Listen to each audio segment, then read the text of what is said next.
माही झील ने अपने खेत में केले लगाए हुए थे। पके पके मीठे मीठे केले माही झील हर रोज तोड़कर मंडी ले जाती। सबको पता था कि ये खेत माही झील का है, इसलिए कोई भी पक्षी उस केले के खेत की तरफ मुंह नहीं करता था। मगर चोर कौवे तो केले खाने के लिए कुछ भी कर सकते थे। कौवा और कौवी चिड़िया के पास जाते हैं। चिड़िया चिड़िया, तू हमारे साथ चल। तू खेत के बाहर बैठकर निगरानी करना और हम दोनों माही झील के खेत से केले चुराएंगे और फिर मिलकर खाएंगे सब। जी नहीं, मैं कभी भी माही झील से पिटना नहीं चाहूंगी। तुम जाओ और खाओ जाकर माही झील के केले। डरपोक चिड़िया, तुम हमेशा डरती हो और तुम हमेशा पिटते हो। चिड़िया वहाँ से चली जाती है और कौवे माही झील के खेत की तरफ जाते हैं। वो एक पेड़ के पीछे छुप जाते हैं। माही झील अपने पके हुए केले तोड़कर बैलगाड़ी पर लादती है। बहुत हो गए आज केले, बाकी के पके हुए केले मैं कल तोड़ूंगी। चील चली जाती है। कालू चल, मौका अच्छा है, चील चली गई है, जल्दी से जाकर पेट भर के केले खा लेते हैं। दोनों कौवे चील के खेत में घुस जाते हैं और पके पके केले तोड़ तोड़ कर खाने लगते हैं। जी भर के केले खा लेने के बाद गोरी कौवी अपने पति से कहती है, कालू जी, एक बड़ा सा गुच्छा मैं अपनी माँ के लिए भी तोड़ लूं? हाँ गोरी, और मैं भी अपने मामा जी के लिए एक गुच्छा तोड़ लेता हूँ। अच्छे से चोरी करने के बाद कौवे खेत से भाग जाते हैं। माँ देखो देखो, मैं तेरे लिए ढेर सारे केले लाई हूँ। अच्छा ही किया बेटी, ऐसे भी कल से मेरे दांत बहुत दर्द कर रहे हैं। नरम नरम केले खाने का तो मजा ही आ जाएगा। माँ तुम चिंता ना करो, अब जब तक केले का मौसम है तेरी बेटी गोरी तुझे हर रोज खाने को केले दे जाया करेगी। मामा जी, लो खाओ केले। क्या ही याद करोगे, क्या भांजा था कालू मेरे भांजे, इतने सारे केले, क्या मैं कोई सपना देख रहा हूँ? मामा जी पंख पर काट कर देखो, विश्वास दिलाओ कि ये सच है। दूसरे दिन जब चील अपने खेत में जाती है तो सारे के सारे केले कच्चे थे, पके हुए केले गायब थे। मेरे पके हुए केले कहाँ गए? मैं कल इस पेड़ पर भी तो पके हुए गुच्छे छोड़ कर गई थी, ये कैसे हो सकता है? कौवा कौवा कौवा चोर, कौवा चोर। पास से उड़ता हुआ चील से ऐसे कहते हुए तोता आगे बढ़ जाता है। तो ये कौवा चोर है। चील केले के पेड़ से कुछ पत्ते तोड़ती है और उन पत्तों में छुप कर बैठ जाती है। चल भी कालू, टाइम हो गया। पीछे बैठी चिड़िया कौवों से कहती है, टाइम हो गया कौवों के पिटने का चील से। मनहूस तेरी काली जुबान। छोटी चिड़िया चल भाग यहाँ से, ना खुद खाती है ना हमें खाने देती है केले, क्यों डरा रही हो हमें? कौवा और कौवी उड़ते हैं और सीधे चील के खेत में जाकर केले खाने लगते हैं। पानी देगी, माही चील। सेवा करेगी, माही चील। और केले खाएंगे कौवे। कौवे ऐसा कहते हुए हंसने लगते हैं। पीछे से पत्तों में से माही चील भी डंडा लेकर बाहर निकल आती है। केले चुराएंगे कौवे और मुझसे पीटेंगे भी काले कौवे। कालू भाग भाग, कालू भाग। मगर माही चील दोनों को पकड़कर खूब धुलाई करती है। हाय हाय कालू, मेरे पंख पर बड़ी जोर से डंडा लगा है। गोरी, चिड़िया की बात सच्ची हो गई, बहुत मार पड़ी है गोरी। ऐसे कौवे और कौवी को सजा मिलती। कबूतर की शादी हुए काफी समय गुजर गया था, परंतु अभी तक उसके पास संतान नहीं थी। इस बात को लेकर कबूतर और उसकी पत्नी बहुत दुखी रहते थे। क्या बात है लूसी, आप रो क्यों रही हो? कुछ नहीं, बस ऐसे ही दिल भर आया था। आज नदी पर सब मम्मा पक्षी अपने अपने बच्चों के साथ खेल रही थीं और मैं अकेले ही बैठी थी। अगर हमारी भी कोई संतान होती तो मैं भी अपने बच्चों के साथ नदी पर जाकर खेलती। ऐसे रोने से क्या होगा? अगर भगवान ने चाहा तो एक ना एक दिन हमारे यहाँ भी बच्चा जरूर होगा। अच्छा अब चुप कर जाओ, मैं भोजन लेने जा रहा हूँ। अगर ऐसे आपको रोता छोड़कर जाऊंगा तो सारा दिन परेशानी में ही गुजर जाएगा। जाएं और अपना ध्यान रखना। मैं घर की मरम्मत कर लेती हूँ। बारिशों का भी कुछ पता नहीं कि कब शुरू हो जाएं।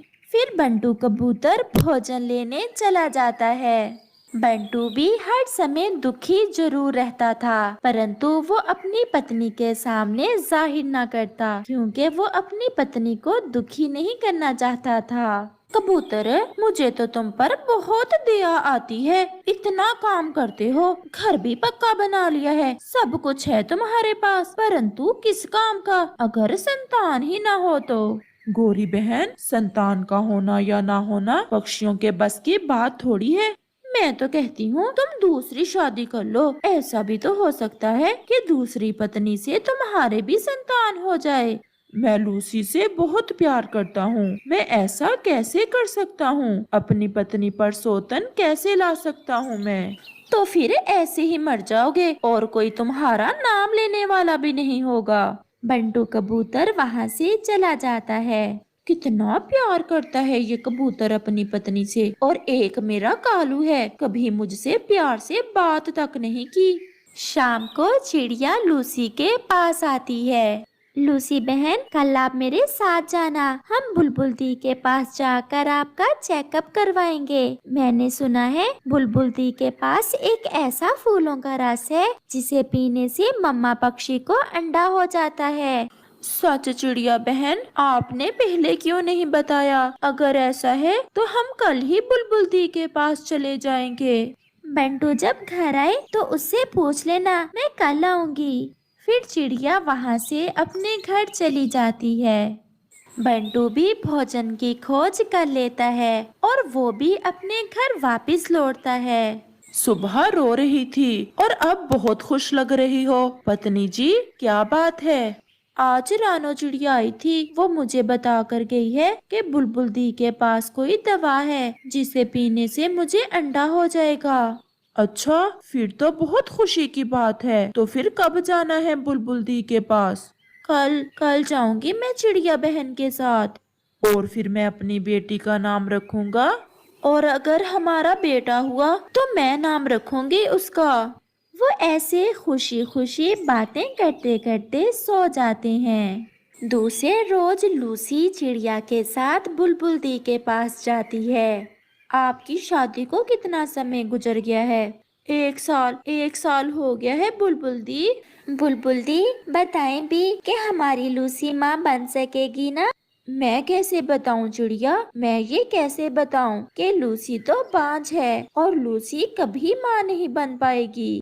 ये सुनकर लूसी के तो पैरों तले से जमीन निकल जाती है। ऐसा ना कहें बुलबुल दी, भगवान के लिए ऐसा ना कहें। आपने तो मेरी आशा ही तोड़ दी है। मेरी आशा तो बनी रहने दें। चिड़िया बहन, इससे तो अच्छा था कि मैं बुलबुल दी के पास ना ही आती।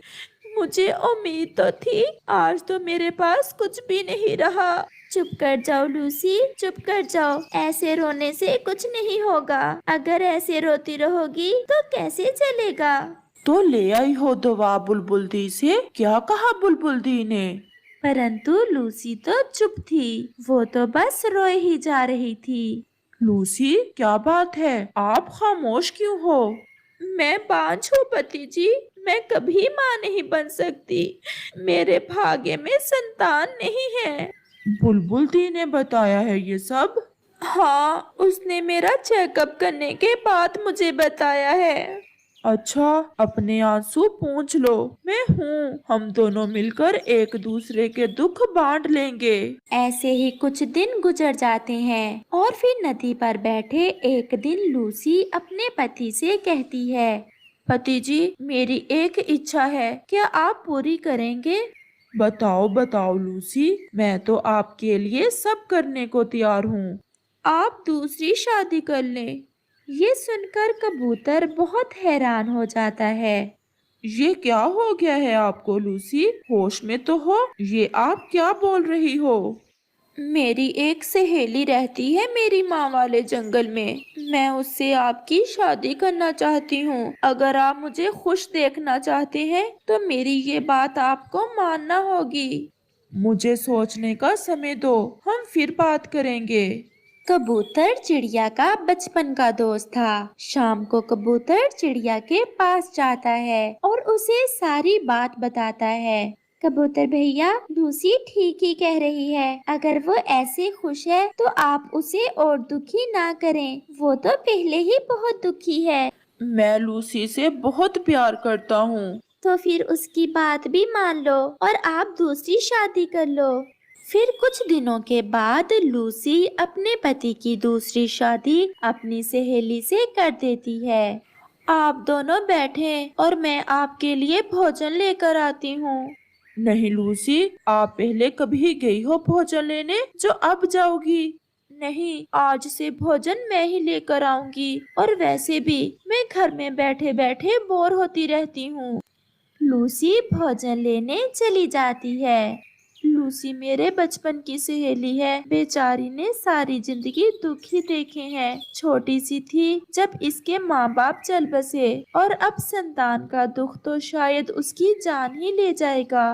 तो क्या सौतन ब्याह कर ले आई हो लूसी? मैंने अपने पति जी की शादी अपनी खुशी से की है। अंदर अंदर से खुश तो कबूतर भी बहुत होगा। उसे नई पत्नी जो मिल गई और थोड़े ही दिनों बाद तुम्हें निकाल देगा घर से। मेरे पति जी ऐसे नहीं है। तो फिर देखेंगे, थोड़ा इंतजार तो करो। कुछ दिन बाद कबूतर की नई पत्नी के यहाँ एक अंडा होता है, जिसे लेकर लूसी तो अंडे की सगी मम्मा से भी ज्यादा खुश थी। आज मैंने हर खुशी पा ली और मैं अपने इस बच्चे को अपने बच्चे की तरह ही प्यार करूंगी। मैं अपने बच्चे को साथ लेकर नदी पर भी जाऊंगी और खेलूंगी भी। हाँ लूसी, ये बच्चा आपका ही होगा और इसके पापा भी बहुत खुश होंगे इसे देखकर। पापा कबूतर भी घर आ जाता है। देखें देखें, हमारे घर कौन आया है। अंडा, हमारे घर में भी अब बच्चे होंगे। लूसी, हम मम्मा पापा बन गए। वो सारा परिवार बहुत खुश था और आज बहुत दिनों बाद वो सब खुश थे। जल्दी जल्दी से अंडे से बाहर आ जाओ मेरे बच्चे। मैंने पहले ही बहुत इंतजार किया है। अब मुझसे और इंतजार नहीं होता। लूसी, मैं बहुत दिनों से घर से बाहर नहीं गई। आज मेरा भी दिल कर रहा है कि थोड़ी देर के लिए घर से बाहर की हवा लूं। चलें, आप दोनों चलें। मैं भी जाता हूँ साथ। हम पहाड़ों पर जाते हैं। परंतु हमारा अंडा, हम कुछ ही देर में लौट आएंगे और अभी अंडे को गरमाइश की जरूरत भी नहीं है। फिर वो सब खुशी खुशी अपने घर से पहाड़ों की तरफ निकलते हैं। वो सब एक पेड़ पर बैठ जाते हैं। आपको याद है ना, अगर बेटा हुआ तो मैं नाम रखूंगी अपने बेटे का। और अगर बेटी हुई तो फिर मैं नाम रखूंगा। वो बहुत खुश थे, परंतु शायद अभी दुखों ने उनका पीछा ना छोड़ा था, क्योंकि एक तीर जो किसी शिकारी ने दूर से चलाया था कबूतर की तरफ तेजी से बढ़ रहा था, जिसे देख तुरंत लूसी अपने पति को दूसरी दिशा में धक्का दे देती है और वो तीर लूसी का सीना चीरता हुआ पार हो जाता है और लूसी मर जाती है। पापा कबूतर और मम्मा कबूतरी वहाँ से उड़कर थोड़ा दूर बैठ जाते हैं। ये क्या किया लूसी आपने? अपनी जान देकर मुझे क्यों बचा लिया? मुझे मर जाने देती। पति जी, शायद इसलिए कि लूसी आपको अपनी जान से भी ज्यादा प्यार करती थी, इसीलिए उसने अपनी जान देकर आपको बचा लिया। लूसी, मैं कैसे जी पाऊंगा आपके बिना? जालम शिकारी, तुम्हें क्या मिला? हमारा हंसता बसता घर तुमने उजाड़ दिया। फिर जब नदी पर बैठा बंटू कबूतर और उसकी पत्नी अपने सुंदर से बेटे के साथ खेल रहे थे, तो लूसी की याद कबूतर को तब भी सता रही थी, जो अब समय के साथ साथ थोड़ा कम हो गई थी, क्योंकि दुख और सुख जीवन का हिस्सा है। जग्गू के पापा, मैं आज घोंसले की मरम्मत कर लेती हूँ और आप जाएं और मेरे और जग्गू के लिए भोजन ले आएं। भोजन तो मैं ले आता हूँ, परंतु आज शाम मैं थोड़ा देर से आऊँगा। फिर कालू कौवा वहाँ से चला जाता है। कालू कौवा पहले तो कोई काम ना करता था, परंतु अब वो कुछ ना कुछ करने लग गया था। वो तो धूप में भी उड़ा जा रहा था और फिर वो नदी पर जाकर बैठ जाता है। आज तो कुछ समझ नहीं आ रहा कि किस दिशा में जाऊं, न जाने भोजन कहाँ से मिलेगा। कौवा ऐसे सोच रहा था कि पास में ही कौवे की नजर एक झाड़ी में जाती है जिसमें एक तरबूज फंसा हुआ था। भोजन तो मेरे पास ही पड़ा है और मुझे पता ही नहीं, शायद ये तरबूज नदी के पानी में बहते हुए आया होगा। कौवा वो तरबूज बाहर निकाल लेता है। वो घर जाने ही वाला था कि वहाँ एक बहुत सुंदर कौवी आ जाती है। मेरा नाम गुलाबो है। मैं उड़ते उड़ते नदी के उस पार जा रही थी कि मेरी नजर आपकी चोंच पर पड़ गई। क्या हुआ? क्या हुआ है मेरी चोंच को? कितनी तेज है आपकी चोंच और आपका रंग भी कितना गहरा काला है। ऐसा सुंदर काला कौवा हमारे जंगल में तो कोई भी नहीं। अपनी इतनी तारीफ सुनकर कालू कौवा बहुत खुश होता है। एक आज आपने इतनी तारीफ की मेरी, और एक मेरी माँ किया करती थी। क्यों जी, आपकी पत्नी नहीं है क्या? है, पत्नी तो है, परंतु कभी उसने मेरी चोंच और गहरे काले रंग पर ध्यान ही नहीं दिया। मेरा घर दूसरे जंगल में पहाड़ों के पास है। अगर कभी उधर आए तो जरूर मिलने आना। आपको अपने जंगल की सैर करवाऊंगी मैं। अरे ये क्या, ये तरबूज किसका है? अपना ही है, और किसका है? मुझे भी तरबूज बहुत पसंद है। एक बार मैंने खाया था और उस दिन से आज तक तरबूज का स्वाद याद है मुझे। ये तरबूज आप ले जाएं। मेरा तो पूरा खेत है ऐसे तरबूजों का, मैं और ले आऊंगा। अगर आप जिद कर रहे हैं तो मैं ले जाती हूँ, परंतु मैं इंतजार करूँगी तुम्हारा। अब मैं जाती हूँ। वो जाते जाते फिर से रुकती है। ये गहरा काला रंग आपका अपना ही है ना, या फिर नकली रंग लगवा रखा है? माँ कसम, मेरा अपना ही है। कहो तो नदी में छलांग लगा कर दिखाऊं? कौवा तो सच में नदी में छलांग लगाने ही वाला था कि गुलाबो उसे रोक देती है। ना ना, नदी में छलांग ना लगाना। मुझे पूरा विश्वास है ये रंग आपका अपना ही है और चोंच भी तो इतनी तेज है। ऐसा कहते हुए गुलाबो कौवी वहाँ से चली जाती है। अगर मैं इतना ही सुंदर हूँ तो गोरी ने कभी मुझे ऐसा क्यों नहीं कहा? मैं भी कितना सीधा कौवा हूँ, इतना सुंदर हूँ और मुझे पता ही नहीं। शाम भी हो जाती है। कौवे का तरबूज तो वो गुलाबो कौवी ले उड़ी थी और कौवे को खाली पंखों ही लौटकर घर वापस जाना पड़ता है। अरे कालू, ऐसे खाली पंख ही घर लौट आए? मैं सुबह से काम कर रही हूँ और तुम मेरे लिए कुछ भी नहीं लाए। जोगू के लिए तो कुछ ले आते। जंगल में भोजन की बहुत कमी है, नहीं मिला कुछ। मैं कहाँ से ले आता? कल ले आऊंगा। तो हम क्या आज भूखे ही सोएंगे? मुझे खा लो, अगर मुझे खाने से तुम्हारा पेट भरता है तो। उस गुलाबो कौवी ने कालू की थोड़ी तारीफ क्या कर दी। कालू का तो आज रंग ही बदला हुआ था। आज किसे पागल बनाया है? अब तो रोज ही वो कौवा मेरे लिए रंग रंग के भोजन लेकर आया करेगा। है तो थोड़ा बुढ़ा बुढ़ा कौवा, परंतु जब मैंने उसकी तारीफ की तो ऐसे खुश हो रहा था जैसे 16 साल का कौवा हो। अच्छा पति जी, कल अगर वो मेरे लिए कुछ खाने को लेकर आए तो आप थोड़ी देर के लिए कहीं चले जाना। मैंने उसे ये नहीं बताया कि मेरा पति जी भी है। उसे अच्छे से अपने जाल में फंसाओ और फिर खत्म होगी हमारी भोजन की चिंता। फिर वो दोनों मजे से तरबूज खाते हैं। अगले रोज चिड़िया कौवे के घर आती है। कौवे भैया, मैं आज मैदान की दिशा में जा रही हूँ। सुना है वहाँ चनों की फसल है। अगर आपने जाना है तो चलो मेरे साथ। जाओ जाओ कालू जी, हम तो कल से भूखे हैं। मैंने कौन सा कुछ खाया है? मैं भी तो भूखा ही हूँ। चिड़िया, ज्यादा दूर तो नहीं जाना। नहीं नहीं कौवे भैया, ज्यादा दूर नहीं जाना।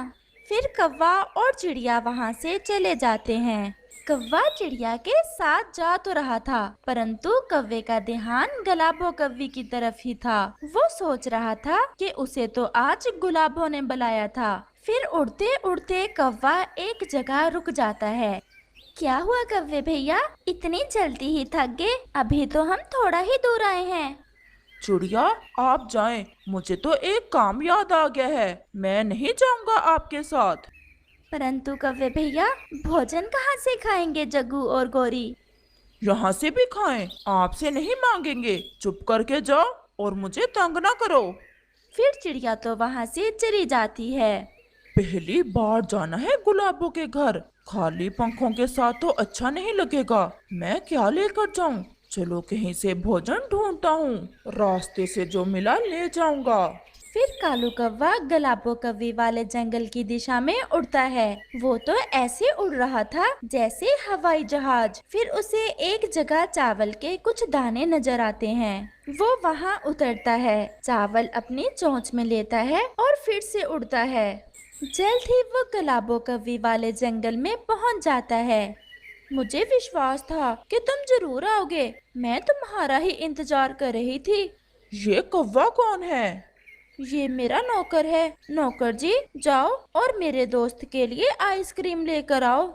जी जी मालकन, मैं सब समझ गया, मैं अभी आपके दोस्त के लिए आइसक्रीम लेकर आता हूँ। फिर गुलाबो का पति, जो कालू के सामने उसका नौकर बन गया था, वहाँ से चला जाता है। ये चावल के दाने हैं, बहुत स्वादिष्ट हैं। आप लाए हैं तो स्वादिष्ट तो होंगे ही। लग रहा है आज तो अच्छे साबुन से नहा कर आए हो। आज तो कल से भी ज्यादा काले दिख रहे हो। कालू यही तो सुनना चाहता था। अगर मैं तुम्हारी पत्नी होती तो कभी तुम्हें अकेले कहीं जाने न देती, हर समय साथ ही रहती आपके। परंतु मेरी पत्नी तो गोरी है, हर समय खाती रहती है और कभी भोजन लेने भी नहीं गई, लड़ती भी है मुझसे। इतनी तेज चोंच है तुम्हारी, अगर अब लड़ी तो लगा देना एक दो चोंचे। ये चावल सारे ही मेरे लिए लाए हो? सारे ही आपके लिए हैं, मैं तो मकई का भुट्टा भी लाने वाला था, फिर सोचा न जाने आपको पसंद आए या ना। मकई का भुट्टा? मकई का भुट्टा तो मेरी जान है, जैसे आप। ऐसा सुनकर कालू जी के तो कान खड़े हो जाते हैं।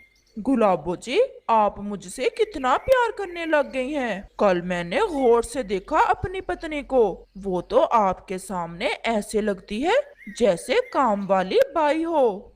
आप भी बहुत सुंदर हैं। अच्छा, कल जब आए तो मकई का भुट्टा जरूर लेते आना। गुलाबो के लिए तो मैं पूरा जंगल लूट कर ले आऊंगा। फिर गुलाबो कव्वे शर्मा जाती है। अब मैं जाऊं? ठहरो तो, मेरा नौकर आइसक्रीम लेने गया है। मेरी जगह तुम ही खा लेना आइसक्रीम, अब तो हम इकट्ठे ही कैफे जाएंगे आइसक्रीम खाने। अब मैं जाऊं? अगर जाना ही है तो फिर जाओ, मेरी तेज चोंच वाले कालू जी। और रंग? गहरा काला, जैसे सावन में बादल। बहुत शरारती हो तुम। फिर कालू जी वहाँ से चले जाते हैं। गुलाबो का पति भी पास में ही छुपा बैठा था, वो भी बाहर आ जाता है। देखें पति जी, चावल लेकर आया है बुड्ढा कौवा। मैं सब सुन रहा था, बातें तो ऐसे कर रहा था जैसे जवान हो, शर्म भी नहीं आती ऐसे बुड्ढों को। पति जी, ये बेशरम कौवे अगर इतना ही प्यार अपने परिवार से करें तो कितना सुखी जीवन हो इनका। ऐसे बेशर्मों के कारण ही तो हमारे जैसे ठगों का धंधा चलता है। फिर वो हंसते हुए चावल खाने लग जाते हैं। ये क्या, आज फिर तुम कुछ नहीं लाए? कहाँ थे सुबह से? और चिड़िया के साथ नहीं गए थे तुम? चुप चुप कर जाओ, अब अगर बोली तो ऐसी चोंच लगाऊंगा कि भूलोगी नहीं। चल जग्गू, हम किसी से कुछ मांग कर खा लेते हैं, अब भूखे तो नहीं मरना हमें। फिर गौरी और उसका बेटा जग्गू वहाँ से चले जाते हैं। प्यारे दोस्तों, इस कहानी का अगला भाग देखने के लिए कल तक इंतजार करें। और आपको ये वाला भाग कैसा लगा है हमें कमेंट करके जरूर बताएं।